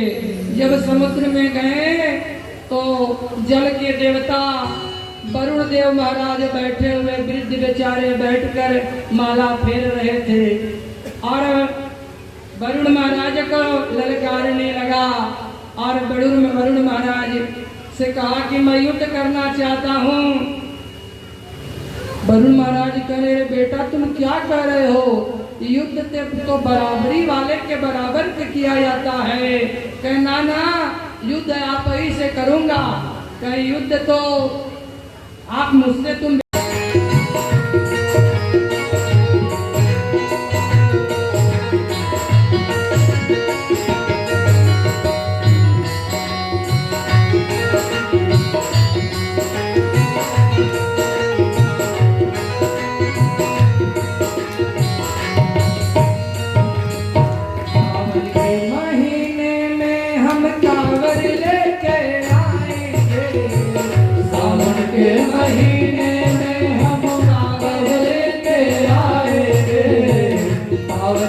गंगा जल से बाबा आपको नहलाएंगे।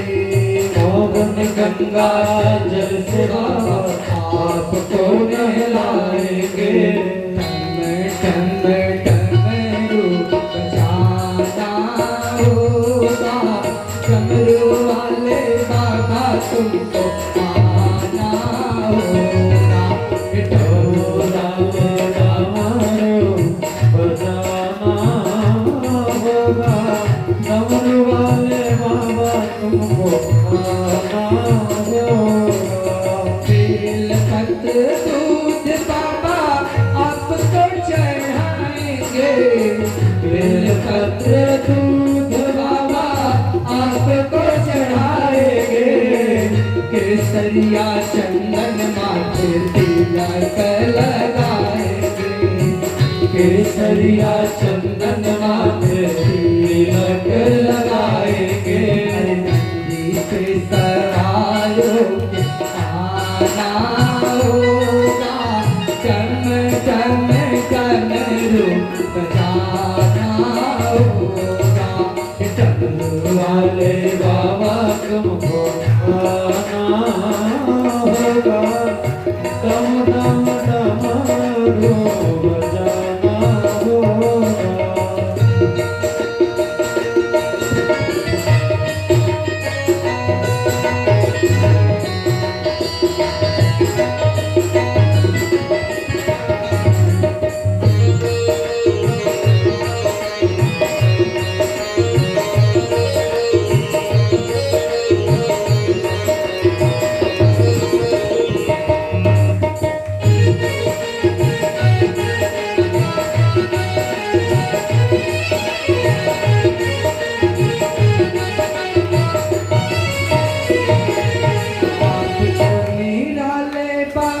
रूप भी निराला, आप निराले बाबा रूप भी निराला। हाथ में त्रिशूल गले सरसों की माला। हाथ में त्रिशूल गले सरसों की माला। पहला पे सवार होके आना होगा, चम चम चम रूप जाना होगा। डमरू वाले बाबा तुमको आना होगा, डम डम डमरू बजाना होगा। कल्याणकारी भोलेनाथ तुम हो हमारे। कल्याणकारी भोलेनाथ तुम हो हमारे। दुख हो या सुख बाबा आपके सहारे। दुख हो या सुख बाबा आपके सहारे। पहला पे सवार होके आना होगा, डम डम डम रूप जाना होगा। डमरू वाले बाबा तुमको आना होगा, डम डम डम डम डम डमरू बजाना होगा। के देव महादेव आज आएंगे। देवों के देव महादेव आज आएंगे। जिसको पिया जो नील कंठ कहलाएंगे। जिसको पिया जो नील कंठ कहलाएंगे। भक्ति से तो शिव को मनाना होगा, चल चल चल को बजाना होगा। डमरू वाले बाबा तुमको आना होगा, डम डम डमरू बजाना होगा। डमरू वाले बाबा तुमको आना होगा, डम डम बजाना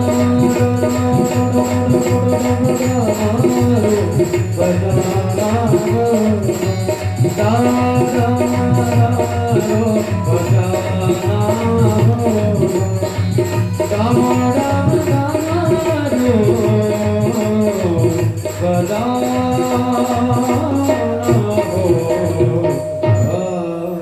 गोपाल बोले शंकर भगवान की। ब्रह्मा जी जाकर भगवान से कहते हैं कि प्रभु आप ही कहते हैं कि जो होना है उसको कोई रोक नहीं सकता, वो तो पहले से सुनिश्चित है। तो आपके गढ़ लोग गए और आज दक्ष प्रजापति का सिर मुंडी भी काट के अग्नि में डाल दिए। प्रभु आप इसको रोक दीजिए। भगवान शंकर जाते हैं और जाते हैं, जितने लोग पृथ्वी पे पड़े हुए थे भगवान सबको जीवित किए। और इधर दक्ष प्रजापति को कैसे जीवित करें, इनका तो धड़ है लेकिन सर है ही नहीं। तो गए एक बकरे का सर लाकर दक्ष प्रजापति को लगा दिया गया। दक्ष प्रजापति कहते हैं कि प्रभु महाराज आप धन्य हैं। सब लोग भगवान शंकर के सामने ऐसा कहते हैं कि भगवान आप धन्य हैं। दक्ष प्रजापति के तरह भगवान का स्तुति करते हैं कि महाराज आप कितने करुणा निधान, मैं आपको क्या क्या कहा और आप मुझे जीवन दान दे दिए, आप धन्य हैं महाराज। तो भगवान शंकर सती को लेकर जाने चले गए। जहाँ जहाँ उनका धड़ गिरा वहाँ वहाँ एक शक्ति पीठ बन गया। एक बार बोलिए दुर्गा मैया की। यहाँ पर एक शीतला चौकिया माता भी है ना, और आज इनका एक भजन होगा लास्ट में दुर्गा माता का, शीतला चौकिया का लास्ट में। तो इस तरह से लेकर चले गए और गिरा भगवान। आज इस तरह से कहते हैं स्वयंभू मनु महाराज के आगे बल समाप्त हुआ। दो पुत्र का वर्णन आता है, कहते हैं कि उसमें उतान पात्र, प्रिय मानो अच्छा, उतान मानो जो अपने बल से समाज में अपना प्रतिष्ठा बनाता है। उतान पात्र के एक पत्नी थी पहले सुनती, जो अक्षय नीति से चलती हैं उन्हीं को सुनती कहते हैं। सारी व्यवस्था एकदम एकत्र करके कि कहीं से किसी को कोई कष्ट नहीं हो। एक बार उतान पात्र महाराज गए एक राज्य में, वहाँ एक रानी पे उनका मन आ गया और रुचि बढ़ गई। सो उनको लेकर उनके साथ विवाह करके लेकर आए। जब विवाह करके लेकर आए तो जब अंदर रुचि प्रवेश कर रही है तो देखती है सुनीति को। तो तान पात्र महाराज से कहते हैं कि महाराज ये कौन? तो मेरी बड़ी पत्नी रुचि। कहीं जहाँ ये रहेंगी मैं वहाँ नहीं रह सकती। उतान पात्र महाराज सुनीति का त्याग कर दिए। महल के भगवान उनका एक आश्रम बन गया और आश्रम बन गया। छोटा सा एक बालक उनके गर्भ से जन्म लिया, उन्हीं का नाम ध्रुव है। ध्रुव महाराज इसका प्रादुर्भाव हुआ और एक दिन राजा अपने राज महल में बैठे हुए थे अपने राजगद्दी पे। तो ध्रुव जी महाराज धीरे धीरे टहलते टहलते गए अपने पिताश्री के गोद में बैठने के लिए। उस समय रुचि माता डांट दी कि अरे तुम इनके गोद में नहीं बैठ सकते। तो होने लगा तो सारे देवता भी को कष्ट होने लगा सांस लेने में। भगवान ध्रुव जी का सांस रुकते ही सारे देवताओं का सांस रुकने लगा। सारे देवता लोग भागते भागते गए, भगवान से कहते हैं कि प्रभु मेरा सांस अब बहुत रुक रहा है, कष्ट हो रहा है। कहते हैं कि आज मेरा अपना भक्त का सांस अवरुद्ध हो रहा है, इसीलिए आप लोगों का सांस कष्ट दे रहा है। भगवान तत्काल गए। जब भगवान जाते हैं तो भगवान को देखकर ध्रुव जी महाराज देखते रह रहे हैं, देखते रह रहे हैं। भगवान ध्रुव जी को देख रहे हैं, गुरु जी भगवान को देख रहे हैं और दोनों को देखते देखते भगवान जब मुस्कुराए तो ध्रुव जी मुस्कुराए। ध्रुव जी के मुस्कुराते सारे देवता गण लोग मुस्कुराने लगे और देवता गण जब मुस्कुराने लगे तो मानो देवता लोग जब मुस्कुराए, भगवान जब मुस्कुराते ही हम सब लोग भी मुस्कुराने लगे, क्योंकि उसके बाद ध्रुव जी महाराज बोलना तो जरूर चाहते हैं लेकिन बोल नहीं पा रहे हैं। तो भगवान अपने शंख को उनसे स्पर्श कराए उनके गाल पर देते। ध्रुव जी महाराज बड़ा सुंदर स्तुति किए कि प्रभु मुझे प्राप्त हुए। और जब भगवान प्राप्त हुए तो कहते हैं उस समय कुतान पात्र महाराज जब लेने के लिए जा रहे हैं, हाथी घोड़ा सज कर जा रहा है। ध्रुव जी महाराज को जब लेकर आते हैं तो ध्रुव जी महाराज सबसे पहले माता रुचि के पास गए। कहते हैं जा पर कृपा राम के होई, ता पर कृपा करे सब कोई। जब भगवान मिल जाते तो सारा द्वेष समाप्त हो जाता है।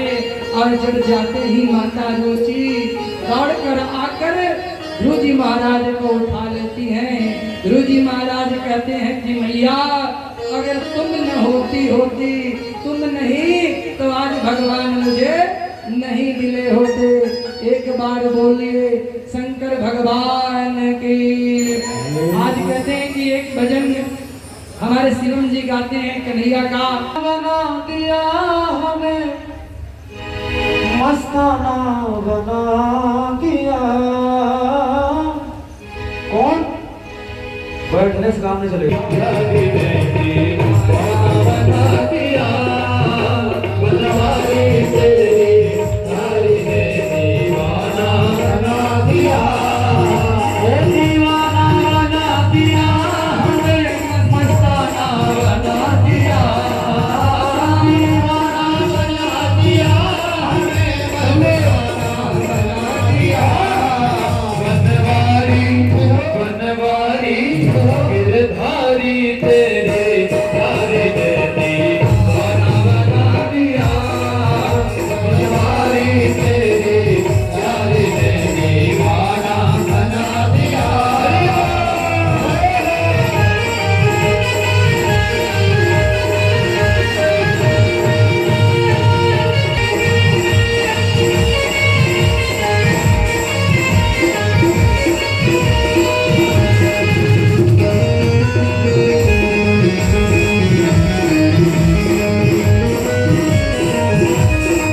भूल गई सुध बुध अपनी बेसुध हो गई।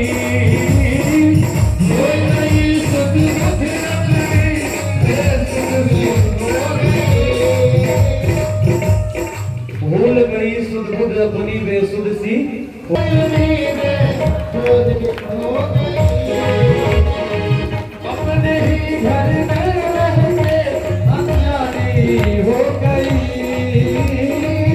अपनी ही घर में रह के अनजानी हो गई। कब समा बना कर खुद को परवाना बना दिया। बनवारी तेरे प्यारे दीवाना बना दिया।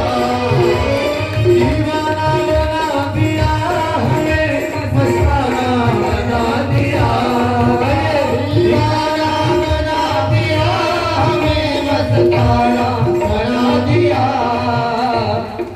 हमको ऐसा लग रहा है कि हमारे थोड़ा भैया स्लो बजा रहे हैं, थोड़ा और जोर से बजाइए जिससे कि उनका कम से कम पैर तो हिले।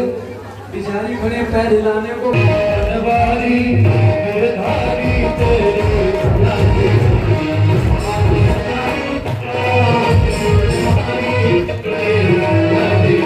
दीवाना बना दिया।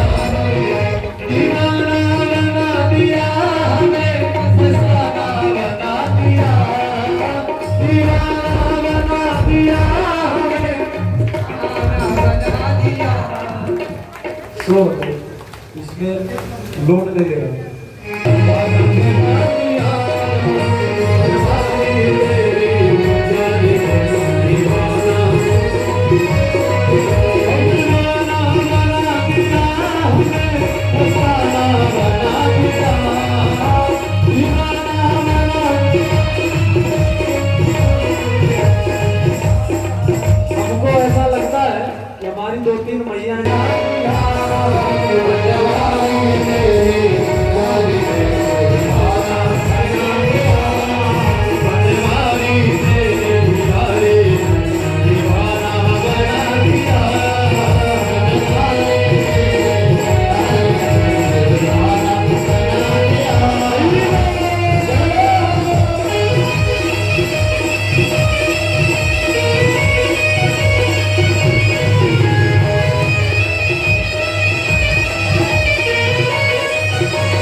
का